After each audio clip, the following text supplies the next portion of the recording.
Que duermas bien, amor. Por favor, no te preocupes demasiado. Esta fue la última transmisión de Robert Hall desde la cumbre del Monte Everest. A 8.848 metros de altura, abajo en Nueva Zelanda, su esposa, Jan Arnold, embarazada de 7 meses, escuchaba sabiendo que no volvería a ver al hombre que había transformado el montañismo moderno. Esta es la historia de la tragedia de 1996 en el Everest. Una historia de ambición, decisiones fatales, una tormenta perfecta y el fin de una era en la montaña más alta de la Tierra. La aventura real que inspiró la película Everest 2015. El negocio de la cima. Adventure Consultants. A mediados de los años 90, en el Everest ya no era solo para expediciones nacionales o escaladores de élite. Robert Hall, un brillante y meticuloso montañista neozelandés, había cambiado las reglas del juego. Junto con su socio Gary Bell, fundó Adventure Consultants.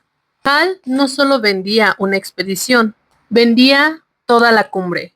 Por aproximadamente $65,000 en esa época, cualquier civil con el suficiente dinero podía subir la montaña. Rob era conocido por su obsesión por la seguridad. Su lema implícito era que la preparación y la disciplina lo vencía todo. Para 1996 ya había llevado a 39 personas a la cima del éxito.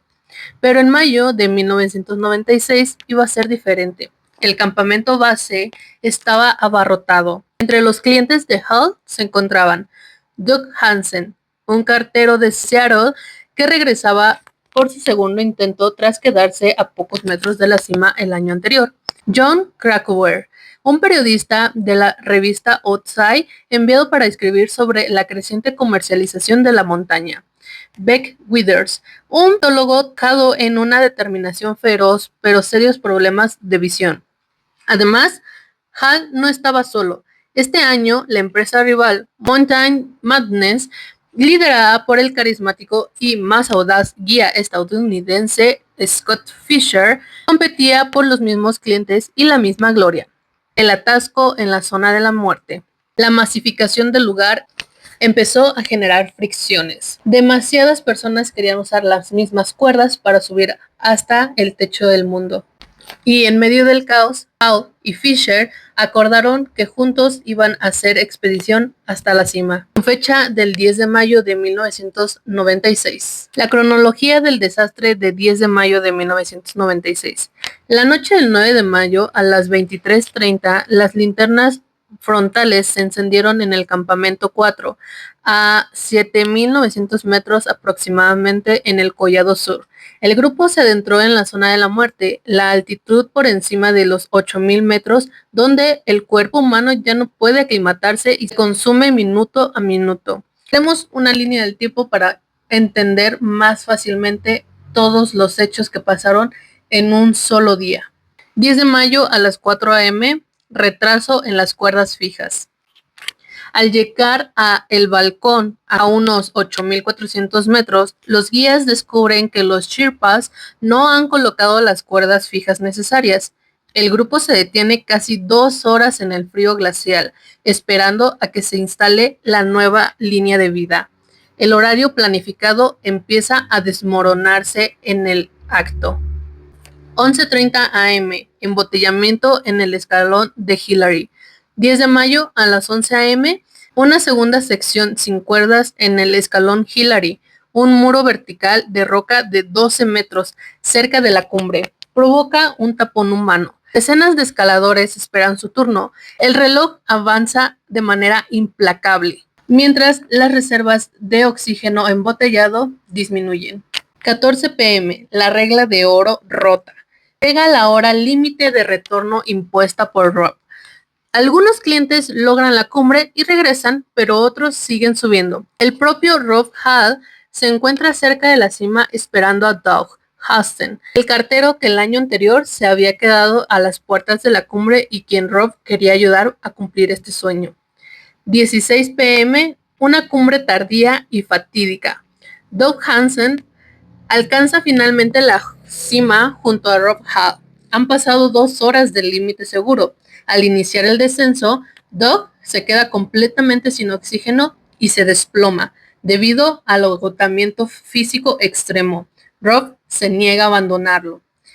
17 p.m. Golpea la tormenta.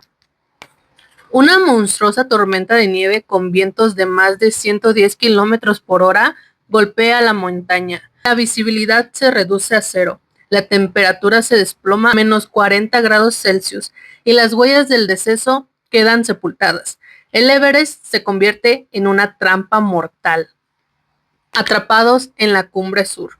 Mientras en las zonas más bajas del Collado Sur otros clientes se pierden en la ceguera de la ventisca, incluyendo a Beck, a quien dan por muerto al quedar inconsciente en la nieve, Rob Hall se encuentra atrapado a 8.700 metros de altura, en la cumbre sur, tratando de mantener con vida a Doc Hansen. El guía Andy Harold Harris intenta subir desde un depósito inferior con botellas de oxígeno para auxiliarlos, pero en medio de la hipoxia y la confusión, Harris desaparece en el abismo. Nunca se encontró su cuerpo. En algún momento de la noche, Doc Hansen fallece. Rob queda completamente solo, expuesto a los elementos y con severas congelaciones en manos y pies. 11 de mayo, las últimas transmisiones. Al amanecer del 11 de mayo, Rob logra comunicarse por la radio con el campamento base. A pesar de los esfuerzos, las condiciones de la tormenta hacen imposible que los Sherpas suban a rescatarlo a esa altitud. Sabiendo que sus horas están contadas, el equipo base logra conectar la radio de Rob mediante un teléfono satelital con su casa en Nueva Zelanda, donde se encuentra su esposa Jan Arnold, quien está embarazada de 7 meses. Las últimas palabras de Rob transmitidas por radio quedaron grabadas en la historia del montañismo. Te quiero con locura, por favor, no te preocupes demasiado. Duerme bien, mi amor. Poco después, las comunicaciones se cortaron. El cuerpo de Rob Hall fue encontrado 2 semanas después por una expedición IMAX y sigue allá arriba, congelado por el hielo. Y ahora vamos a ver los problemas claves que hicieron que esta tragedia fuera tan catastrófica y que quedara en la historia del senderismo y del montañismo. El desastre que cobró la vida de 8 personas en esas 24 horas, incluyendo a Scott Fisher en otra zona de la cresta, fue el resultado de una acumulación de factores humanos y naturales. Número 1. La comercialización y el orgullo. La intensa competencia entre Hall y Fisher hizo que ninguno quisiera dar orden de retirada antes que el otro, por temor a que sus agencias perdieran prestigio comercial. Número 2. La falacia del costo hundido. Rob Hall se sintió emocionalmente comprometido con Doug Hansen, permitiéndole seguir subiendo mucho después de la hora segura porque sabía que era su último intento. Número 3. Fallas en la logística. La falta de preparación de las cuerdas fijas en la montaña generó retrasos en cascada que dejaron a los montañistas vulnerables a la intemperie cuando la tormenta golpeó por la tarde. El legado y el cine. El artículo de John Krakauer y su posterior libro bestseller catapultaron esta tragedia a la cultura popular, abriendo un debate ético global sobre el turismo de la alta montaña que sigue vigente hasta el día de hoy. En 2015, el director Baltasar llevó la odisea a la gran pantalla con la película Everest. El filme fue aplaudido por su realismo técnico y por retratar con crudeza cómo los errores de cálculo humano magnifican exponencialmente cuando se desafían los límites de supervivencia biológica. ¿Qué te pareció esta historia? ¿Tú subirías a la montaña del Everest si tuvieras la condición física y los recursos que se necesitan para llegar hasta la cumbre sabiendo todos estos riesgos que hay de por medio?